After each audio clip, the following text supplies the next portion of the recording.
আৰু কিন্তু গ্ৰুপটোতো জড়িত বহুত যেতিয়া হেৰি ল'বই লাগিব ন, মোৰ একে পেনিক এটেক আহো যেন হৈছে। মোৰ নিউজ চাবলৈ নাই, অলৰেডি মোৰ মানে হাৰ্ট এটেক আহো যেন হৈছে। আৰু কিন্তু গ্ৰুপটোতো জড়িত বহুত যেতিয়া হেৰি ল'বই লাগিব ন, মোৰ একে পেনিক এটেক আহো যেন হৈছে।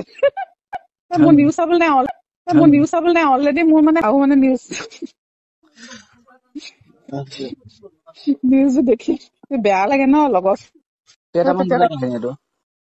2:30মান বজা বুলি টাইমিংটো তেওঁ যে লিখি দিছে, তেনেকুৱা সময়তে ঢুকোৱা বুলি কৈছে।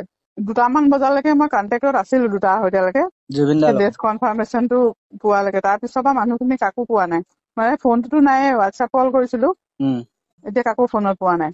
এতিয়া কাকো পোৱা নাই, নাই পোৱা, মানে তেওঁলোকে অকণ ভয় খাইছে ন। ভয়তো খাইছে এতিয়া।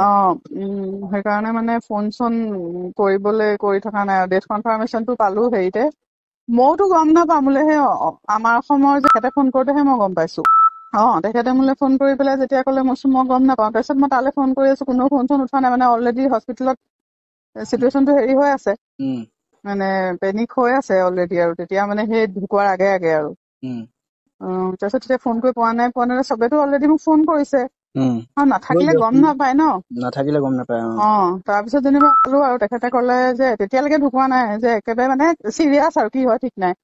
কেইটামান বজাত আহে এইটো? 2:30মান বজা বুলি। আৰু কিন্তু গ্ৰুপটোতো জড়িত বহুত যেতিয়া হেৰি ল'বই লাগিব ন, মোৰ একে পেনিক এটেক আহো যেন হৈছে। মোৰ নিউজ চাবলৈ নাই, অলৰেডি মোৰ মানে হাৰ্ট এটেক আহো যেন হৈছে। আৰু মানে নিউজ দেখি বেয়া লাগে ন লগত।